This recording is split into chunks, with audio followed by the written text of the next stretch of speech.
Hadirin sekalian, mengumumkan ketibaan yang berbahagia Datuk Seri Muhammad Syafiq Abdullah Ketua Pimpinan Diri Bahir Dr. Seri Kasih Kepala Kepala Operasi Sekretaris Bersama Sertifikat Izin Perasaan Hadirin sekalian di Kota Pusat Makanan Ragu dan jadi hilang.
Hadirin sekalian dipersilakan duduk. Majlis mengucapkan ribuan terima kasih kepada 3 anggota polis bantuan yang telah menaikkan bendera, iaitu Korporal PB Hazliza binti Razali, Korporal PB Hasmariza binti Hamad dan Lance Korporal PB Idariani binti Mahtar. Assalamualaikum warahmatullahi wabarakatuh dan salam keluarga Malaysia. Yang berbahagia Datuk Seri Muhammad Syafiq bin Abdullah, Ketua Pengarah Perkhidmatan Awam. Yang berbahagia Datuk Dr. Roslina binti Lazmi, Timbalan Ketua Pengarah Perkhidmatan Awam Operasi. Yang berusaha Puan Norizan binti Arifin, Penasihat Undang-Undang. Yang berbahagia pengarah-pengarah bahagian dan tuan-tuan dan puan-puan yang dikasihi sekalian. Pertamanya, marilah kita sama-sama bersyukur kehadrat Ilahi kerana dengan limpah dan kurnianya, kita semua diberi kesempatan untuk bersama-sama hadir di Majlis Perhimpunan Khas Amanat Ketua Pengarah Perkhidmatan Awam. Kami juga mengalung-alungkan hadirin yang menyaksikan Majlis Perhimpunan Khas Amanat Ketua Pengarah Perkhidmatan Awam secara langsung melalui saluran Facebook Jabatan Perkhidmatan Awam. Hadirin yang dihormati sekalian, bagi memohon keberkatan majlis kita pada hari yang penuh bermakna ini, majlis dengan sukacitanya menjemput Al-Fadil Ustaz Muhammad Azhar bin Muhammad bagi memimpin bacaan doa. Dipersilakan.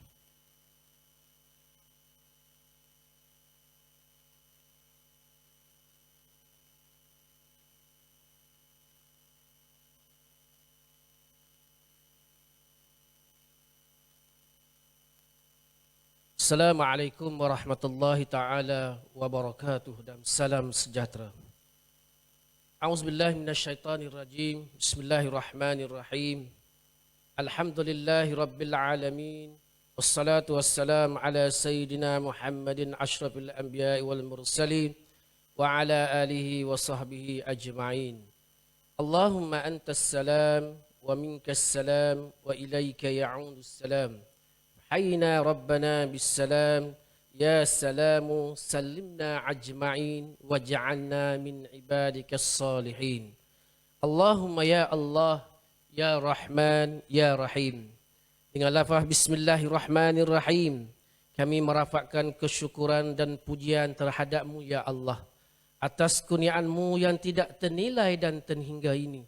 Maka dapatlah kami berhimpun bersempena dengan majlis perhimpunan khas amanat Ketua Pengarah Perkhidmatan Awam yang akan disampaikan oleh Yang Bahagia Datuk Seri Muhammad Syafiq bin Abdullah, Ketua Pengarah Perkhidmatan Awam Malaysia yang ke-25. Semoga kami beroleh barakah dan rahmat daripada-Mu jua ya Allah.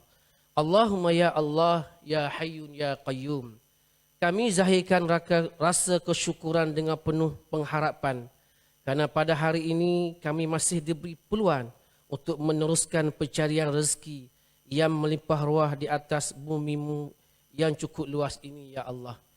Justru wahai Allah, kami mengharapkan ihsan dan pimpinan jua agar Engkau tambahkanlah dalam diri kami rasa kesyukuran dan keazaman untuk meningkatkan kualiti kerja, melaksanakan tugas dan tanggungjawab dengan penuh beriltizam dan berintegriti, mengutamakan barakah serta meningkatkan semangat kerja berpasukan dan bekerjasama dalam satu keluarga Malaysia yang tercinta ini.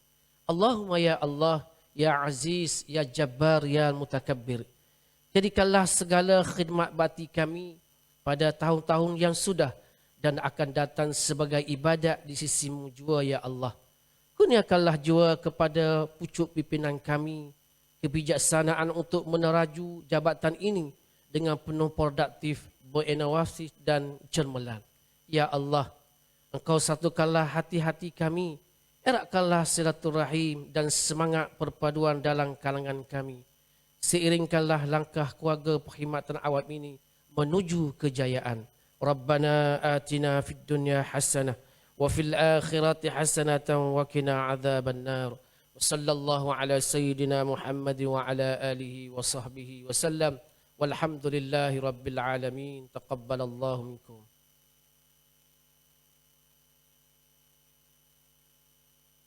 Amin, amin ya rabbal alamin. Majlis merakamkan ucapan terima kasih kepada Al-Fadil Ustaz Muhammad Azhar bin Muhammad yang atas bacaan doa sebentar tadi.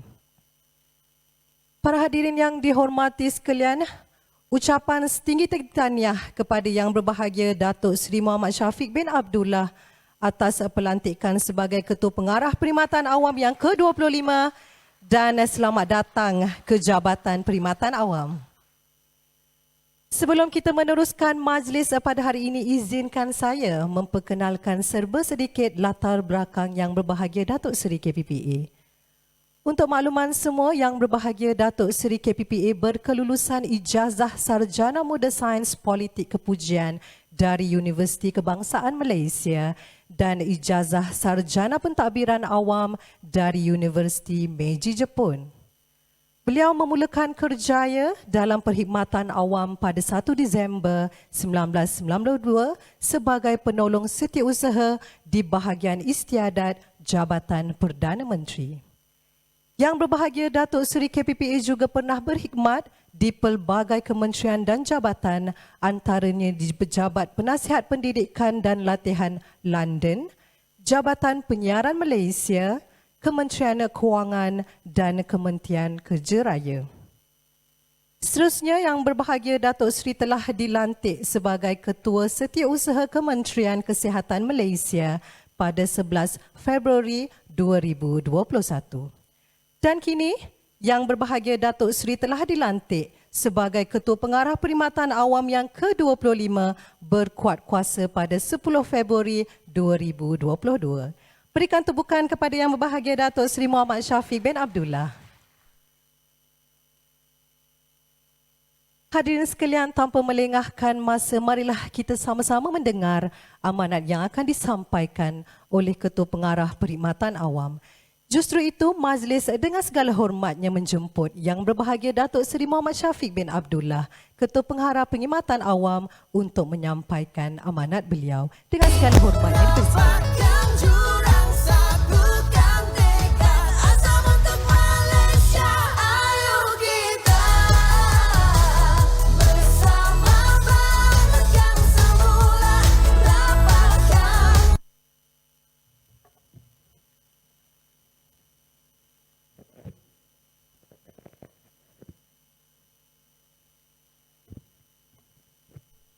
Bismillahirrahmanirrahim. Assalamualaikum warahmatullahi wabarakatuh dan salam keluarga Malaysia. Terima kasih saudari pengacara majlis. Yang bahagia Datuk Dr. Roslina binti Lazimi Timbalan, Ketua Pengarah Perkhidmatan Awam bahagian operasi. Bahagia Datuk-datuk, tuan-tuan, puan-puan, pengarah-pengarah bahagian Jabatan Perkhidmatan Awam. Datuk-datuk, tuan-tuan, puan-puan dan penjawat awam yang saya hormati sekalian. Pertamanya, saya ingin merakamkan rasa kesyukuran saya atas lantikan sebagai Ketua Perkhidmatan Awam yang ke-25 bagi meneruskan amanah dan tanggungjawab ke arah memajukan Perkhidmatan Awam Malaysia. Saya juga ingin merakamkan ucapan terima kasih kepada semua pihak yang telah memberi ucapan tahniah kepada saya atas pelantikan ini. InsyaAllah, tanggungjawab ini akan saya laksanakan dengan sebaik mungkin, berkat sokongan dan kerjasama semua warga Perkhidmatan Awam. Terima kasih. Para hadirin yang saya kasih sekalian, Perkhidmatan Awam mempunyai sejarah yang panjang. Tetapi sejarah yang gemilang ini akan terhenti kiranya kita tidak membawa perubahan dan kita tidak lagi akan dilihat relevan. Kita perlu sedari bahawa sebenarnya pandemik COVID-19 telah mengajar kita untuk berani berubah. Dalam kekangan pandemik yang begitu mencabar, kita masih berjaya melaksanakan tugas dan tanggungjawab kita melalui pendekatan inovatif. Pandemik ini telah mencetuskan kita untuk bergerak ke perubahan yang selama ini kemungkinan besar tidak berlaku. Kita telah menggabungkan segala tenaga dan minda, memecahkan silo, dan kita berjaya memenuhi hasrat dan aspirasi rakyat. Kita sedia maklum bahawa seluruh dunia ketika ini sedang berubah. Mau tidak mau, negara kita juga akan terkesan secara langsung dan tidak langsung daripada perubahan geopolitik, demografi, iklim dan sebagainya. Kesemua ini akhirnya akan memberi kesan kepada negara dan kepada kesejahteraan rakyat. Sudah sampai masanya untuk kita berubah dan bersedia dari sekarang, supaya kita mampu menghadapi perubahan dan cabaran mendatang. Perubahan memerlukan kepada pemangkin atau catalyst. Dalam hal ini, the real catalyst adalah setiap individu penjawat awam. Kita adalah game changer for a better future. Sejarah membuktikan bahawa penjawat awam adalah ejen perubahan yang efektif dan tidak dapat dinafikan dalam pembinaan negara. Para hadirin yang dikasihi sekalian, untuk Perkhidmatan Awam menjadi organisasi yang terus kekal relevan, saya ingin mengajak semua penjawat awam untuk bersama-sama mencipta sejarah baru, melandaskan 4 fokus utama, iaitu pertama, menjenggar semula penjawat awam. Kedua, landscape baru organisasi awam. Ketiga, Perkhidmatan Awam kalis masa hadapan, future proof. Dan keempat, bergerak bersama ke hadapan. Fokus pertama, menyegar semula penjawat awam. Setelah hampir 88 tahun JPA ditubuhkan, itu 1934. Peranan dan sumbangan JPA kepada perkhidmatan awam adalah amat besar. Beri satu tepukan kepada JPA. JPA sentiasa berperanan sebagai nadi kepada pengurusan perkhidmatan awam. Dan perkhidmatan awam perlu melangkah lebih jauh dengan membangunkan jenama branding yang tersendiri selaras dengan trend global semasa. Kita patut menjadi lebih proaktif dan berupaya meramalkan apa yang akan berlaku dan melakukan persediaan sewajarnya. Tidak wajar kita bersifat reaktif sahaja dan bertindak hanya apabila satu masalah muncul. Saya amat mengharapkan kita sama-sama dapat merealisasi perkhidmatan awam sebagai sebuah organisasi yang dinamik serta bersifat pemudah cara, a facilitative civil service, dan bertindak mengurangkan parameter birokrasi secara rigidity. Supaya organisasi awam terus kekal relevan, penjawat awam hendaklah mempunyai daya ketahanan yang tinggi, resilient, anjal, fleksibel, tangkas, agile dan berinovasi, inovatif. Sifat-sifat ini mestilah dilengkapkan dengan nilai integriti yang tinggi. Kita juga adalah menjadi penjawat awam yang berpaksi kepada rakyat, citizen-centric, dan berfikiran realistik serta sentiasa bersedia untuk menyelesaikan pelbagai masalah merentas kementerian dan agensi demi kesejahteraan rakyat. Justru amalan ini akan dapat meningkatkan nilai tambah dan produktiviti perkhidmatan awam dan meningkatkan kepercayaan rakyat, the public trust. Ini juga adalah selaras dengan amanat yang bagi Tan Sri Datuk Seri KSN baru-baru ini pada 11 Februari lepas yang mana menegaskan pendekatan SWIFT, iaitu akronim bagi Speed, World Class Knowledge, Inspirational, Flexible dan Technology Based. Seharusnya perkhidmatan awam juga perlu menyelami dan menghayati konsep yang dicadangkan oleh Bagi Tan Sri KSN. Secara umumnya, pendekatan ini menggesa kita semua untuk mengambil apa-apa tindakan dengan pantas dan tidak berlengah, sense of urgency. Selain itu, bagi memastikan perkhidmatan yang diberikan adalah sentiasa berkesan dan menepati keperluan semasa, kita hendaklah mengambil amalan dan praktis terbaik dari dalam dan luar negara untuk jadikan panduan. Di peringkat penjawat awam pula, setiap pegawai perlu memupuk nilai-nilai positif yang berupaya menjadi inspirasi kepada pihak lain dalam pelaksanaan amanah dan tanggungjawab. Penjawat awam juga diperingatkan untuk mengambil inspirasi daripada tokoh-tokoh ternama, termasuklah past experience yang boleh mendorong kita meningkatkan usaha dan tabik urus yang baik. Perkhidmatan juga perlu disampaikan dalam bentuk dinamik dan tidak rigid. Di samping memanfaatkan perkembangan teknologi semasa seperti platform digital selaras dengan inisiatif My Digital. Perkhidmatan awam memerlukan modal insan yang mempunyai kebolehan berfikir secara realistik serta analitis berdasarkan data dan fakta. Dalam konteks pembangunan kompetensi, perkhidmatan awam akan lebih berjaya apabila penjawat awam mempunyai pertama, kemampuan, capacity, keupayaan dan perwatakan. Capacity, capability dan karakter. Kedua, pengetahuan yang luas dan relevan serta berfikiran strategik. Ketiga, kemahiran teknologi dan kemahiran analitis. Keempat, kemahiran keusahaan social entrepreneurship. Khususnya kemampuan memahami situasi sebenar, sense of reality. Dan juga kebijaksanaan dalam menyelesaikan masalah, wisdom to solve problem. Dan seterusnya semangat untuk berkhidmat dan sentiasa berusaha untuk menyumbang tenaga ke arah pembangunan negara. Namun, semuanya akan menjadi retorik sekiranya penjawat awam tidak mempunyai kemahiran untuk bertindak pantas. Firman Allah Subhanahu Wa Taala dalam surah Al-Qasas ayat 26 yang memberi maksud Sesungguhnya orang yang paling baik yang kamu ambil untuk bekerja ialah yang kuat lagi amanah. Dan firman Allah dalam surah Al-Isra ayat 7 yang memberi maksud. Jika kamu berbuat kebaikan, sesungguhnya kamu berbuat baik bagi diri kamu sendiri. Tuan-tuan dan puan-puan yang saya kasih sekalian, fokus kedua, landscape baru organisasi awam.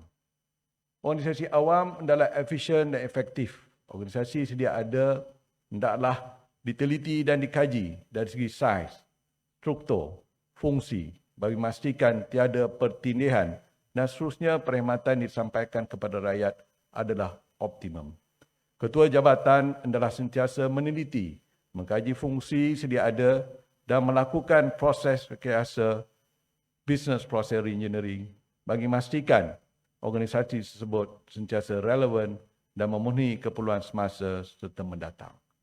Fungsi yang tidak lagi relevan hendaklah dijumutkan bagi membolehkan kita melaksanakan perkhidmatan dengan lebih berkesan, berpaksi objektif penubuhan organisasi itu sendiri. Reason for existence. JPA merupakan pusat rujukan utama khususnya berkaitan pengurusan dan pembangunan sumber manusia. Sehubungan itu, perlu dipastikan segala dasar dan peraturan yang dikeluarkan adalah bertepatan dan relevan sepanjang masa. Bagi agensi pusat seperti JPA, semua dasar dan peraturan yang dikeluarkan perlulah berteraskan keperluan sebenar pelanggan dan berbentuk konsensus. Untuk itu, suka saya menyarankan agar pembangunan perkeliling dan peraturan perlu dilaksanakan dengan lebih berhemah dan menyeluruh dengan mengambil kira input dan pandangan terutamanya daripada stakeholder pemegang taruh peraturan berkenaan. Malahan, semua perkeliling sedia ada perlu segera dikaji semula sama ada masih boleh dilaksanakan dalam perspektif semasa. Sesi libat urus yang dilaksanakan di peringkat awal pembangunan dasar akan dapat memastikan tidak timbul sebarang isu selepas dasar itu diperkenalkan. Para hadirin yang dikasihi sekalian, bagi memastikan dasar dan peraturan sentiasa relevan, input atau maklumat juga perlu diperolehi dari pelbagai pihak. Sesi libat urus, town hall, dialog, kaji selidik, online survey, turun padang dan sebagainya perlu dijalankan bagi mendapatkan input atau data yang lebih berkualiti. Pelaksanaan kaedah ini juga adalah selari dan konsep whole of government, whole of society diasratkan oleh kerajaan. JPA juga mempunyai tanggungjawab besar dalam memastikan kejayaan pelaksanaan Wawasan Kemakmuran Bersama, Rancangan Malaysia ke-12 dan program-program bawah bajet 2022. Berapa program dan aktiviti yang berkait secara langsung dalam RMK 12 telah pun dimulakan di JPA, terutamanya yang berkaitan dengan bidang keutamaan A bab 13 melalui strategi mentransformasi perkhidmatan awam dan membentuk pemimpin masa depan. Bagi menggalakkan percambahan idea dan menjana inovasi baru, organisasi awam perlu membentuk satu budaya kerja berprestasi tinggi dan budaya pengurusan tepat. Penggunaan teknologi merupakan salah satu medium untuk kita mencipta inovasi-inovasi baru yang lebih efisien. Perkembangan teknologi, artificial intelligence, robotic process automation, Internet of Things dan sebagainya bukan sahaja mempunyai potensi untuk menambah baik cara kita bekerja, tapi juga telah mengubah cara rakyat berhubung dan berinteraksi dengan kerajaan. Ini menjadikan rakyat atau pelanggan lebih berpengetahuan dan mempunyai harapan yang lebih tinggi terhadap perkhidmatan awam. Sebagai respons kepada keadaan ini, penjawat awam dan agensi kerajaan tidak boleh lagi kekal dengan pendekatan yang lama, tapi perlu menghasilkan idea-idea baru serta sentiasa cuba melaksanakan kerja dengan cara yang terkini. Kerangka inovasi perkhidmatan awam yang dibangunkan oleh OECD, Organisation for Economic Cooperation and Development, menjelaskan bahawa inovasi bergantung kepada 4 faktor, iaitu pertama, warga organisasi perlu sentiasa mencari dan mencuba pendekatan baru. Kedua, ilmu dan pembelajaran yang berkaitan perkongsian maklumat, pembangunan pengetahuan dan pembelajaran perlu ditingkatkan. Ketiga, pendekatan dan cara bekerja yang menyokong inovasi perlu dibangunkan. Dan keempat, peraturan dan proses kerja perlu disemak agar menyokong dan tidak mengekang inovasi. Fokus ketiga, perkhidmatan awam khalis masa depan.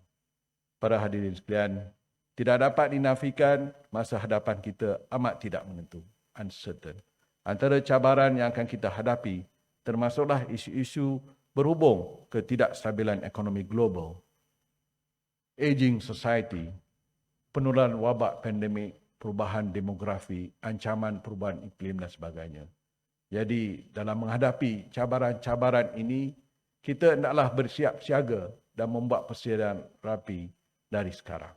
Melalui platform perkhidmatan yang kukuh, holistik, khalis masa depan, untuk mencapai matlamat ini, kita juga memerlukan keterangkuman idea dan jalinan kerjasama, a networking government, dari semua pihak, termasuklah pihak kerajaan, swasta, badan bukan kerajaan dan berbagai organisasi community based. Malaysia pernah menjadi negara perdagangan ke-16 terbesar di dunia. Namun rekod terkini pada tahun 2020 menunjukkan Malaysia telah turun kedudukan nombor 24. Jika kita tidak melakukan sebarang perubahan, daya saing negara akan terus menurun. Jadi perkhidmatan awam mempunyai peranan utama dalam menjajar semula penyampaian, sistem penyampaian, serta hala tuju melalui dasar-dasar yang fasilitatif untuk meningkatkan penyertaan penglibatan sektor swasta bagi menambah baik KDNK negara. Justru itu, penjawat awam hendaklah mainkan peranan penting dan berhemat lebih efisien untuk memastikan hasrat kerajaan dapat dicapai. Ini secara langsung akan memberi impak yang signifikan terhadap perkembangan ekonomi melalui pewujudan peluang pekerjaan yang baru dan sebagainya. Sebagai penjawat awam, kita perlu mengadaptasi semangat keluarga Malaysia yang inklusif, di mana kita harus saling membantu dalam memberi perkhidmatan terbaik kepada rakyat dan seterusnya memajukan negara. Bagi memacu kejayaan negara yang kita cintai, semua penjawat awam wajar menghayati konsep collaborative mindset. Konsep ini menekankan kepentingan bekerjasama melalui penjanaan idea dan pelaksanaan tanggungjawab secara bersepadu dan menyingkirkan silos. Pendekatan ini telah saya praktikkan sekian lama dan terbukti berjaya, terutamanya dalam meningkatkan mutu penyampaian perkhidmatan dan mengurangkan kos serta menghasilkan impak yang diharapkan. Sebagai contoh, kejayaan petugas Kereta Klang Valley, pasukan petugas khas dalam menangani pandemik COVID-19 yang sedang memuncak pada ketika itu, membuktikan kerjasama pelbagai agensi, swasta, awam, akan memberi keberhasilan yang positif. Saya percaya konsep ini juga boleh jadikan panduan kepada semua warga perkhidmatan awam. Saya menyuruh warga perkhidmatan awam untuk menggunakan pakai konsep social capital bagi memperkukuhkan kerjasama sedia ada dalam meningkatkan barometer social trust dengan pendekatan keakraban saling hubung kait, bonding, linking and bridging dapat diimplementasi dalam organisasi dan antara organisasi. Misalnya, negara-negara maju turut mempraktikkan pendekatan ini bagi untuk meningkatkan mutu perkhidmatan mereka. Social capital sememangnya menjadi memberi manfaat yang cukup besar dalam memastikan kejayaan penyampaian. Oleh itu, saya menyarankan agar perkhidmatan awam, khususnya di JPA, menjadi role model supaya konsep ini dapat dibudayakan secara holistik. Fokus keempat, bergerak bersama ke hadapan. Perkhidmatan awam masa hadapan perlu bersifat dinamik dan responsif terhadap keperluan rakyat dan negara. Kita perlu bersama-sama membangunkan negara ke arah masa hadapan yang lebih cemerlang. Kita tidak mahu ada yang tertinggal dalam melakukan lonjakan berganda terhadap ekonomi dan kesejahteraan negara ini. Apa yang saya sebutkan sebelum ini adalah bertujuan untuk menjadikan penjawat awam sebagai pemangkin transformasi. Kiranya kita ambil sikap tidak peduli terhadap kepentingan melaksanakan perubahan atau transformasi, perkhidmatan awam akan terjejas dan kita sebenarnya telah culas dalam melaksanakan amanah. Keadaan ini juga lebih membimbangkan apabila statistik menunjukkan kes rasuah di kalangan penjahat awam masih tinggi. Sebagai contoh, pada tahun 2021, statistik daripada SPRM menunjukkan jumlah penjahat awam yang ditangkap adalah 411 orang. Dalam hal ini, kita harus memulih semula imej perkhidmatan kita dengan amalan budaya kerja berintegriti dan berprestasi tinggi. Apabila kita komited dan bersama dalam melaksanakan perkara-perkara yang saya gariskan, insya-Allah kita akan menyelesaikan pelbagai isu yang sering dibangkitkan, merangkumi isu-isu mikro pengurusan sumber manusia seperti kelewatan kenaikan pangkat dan isu-isu bersifat makro seperti peningkatan bebanan kewangan negara. Jika ini kita dapat laksanakan, pelaburan kerajaan dalam sumber manusia dan infrastruktur perkhidmatan awam akan memberi pulangan yang menguntungkan, return of investment, dan nilai tambah yang terbaik kepada rakyat. Ayolah, marilah bersama-sama kita menjayakan hasrat ini dan aspirasi ini. Peranan serta tanggungjawab kita sebagai penjawat awam adalah sentiasa disemat kemas dalam minda dan hati nuraini kita semua. Apa jua tindakan adalah menggambarkan identiti kita sebagai penjawat awam. Teruskan menjadi penjawat awam yang berintegriti dan profesional. Apa saja yang kita sumbangkan dan usahakan lambat laun akan memberi kesan yang terbaik kepada organisasi, masyarakat dan negara. Perkhidmatan kita adalah tanggungjawab kita. Perubahan perkhidmatan awam bermula daripada kita. Be the change that you wish to see in the world. If you want to change, start yourself, kata Mahatma Gandhi. Dengan itu, saya rasa kita semua harus menghayati konsep penjawat awam ni untuk memberi manfaat kepada yang lain. Sekian, wabillahi taufiq wal hidayah.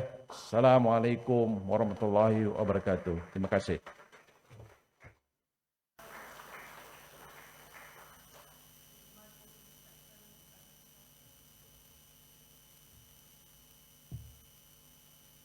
Majlis mengucapkan jutaan terima kasih kepada Yang Berbahagia Datuk Seri Muhammad Syafiq bin Abdullah, Ketua Pengarah Perkhidmatan Awam atas penyampaian amanat beliau sebentar tadi. Berikan tepukan sekali lagi kepada Yang Berbahagia Datuk Seri Muhammad Syafiq bin Abdullah atas amanat beliau sebentar tadi. Terima kasih Yang Berbahagia Datuk Seri.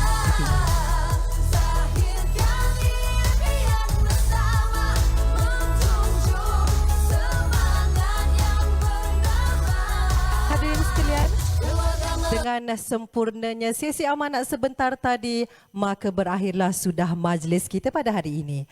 Saya Milah Rabun mewakili pihak penganjur majlis mengucapkan ribuan terima kasih kepada semua jemputan yang hadir di auditorium ini dan juga yang menyaksikan secara langsung di Facebook Jabatan Perkhidmatan Awam dan memohon maaf sekiranya terdapat kesilapan sepanjang majlis ini berlangsung.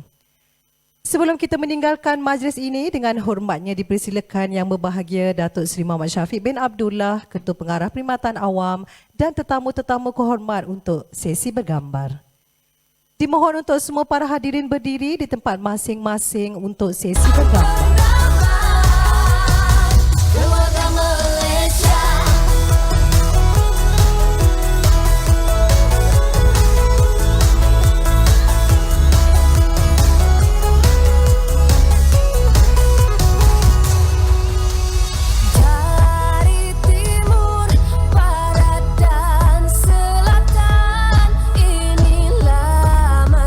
Terima kasih kepada Yang Berbahagia Datuk Seri KPPA dan tetamu-tetamu kehormat atas penyempurnaan sesi bergambar sebentar tadi. Mengumumkan Yang Berbahagia Datuk Seri Muhammad Syafiq bin Abdullah, Ketua Pengarah Perkhidmatan Awam dan tetamu-tetamu kehormat meninggalkan majlis. Sekian, wabillahi taufiq wal hidayah. Wassalamualaikum warahmatullahi wabarakatuh dan salam keluarga Malaysia.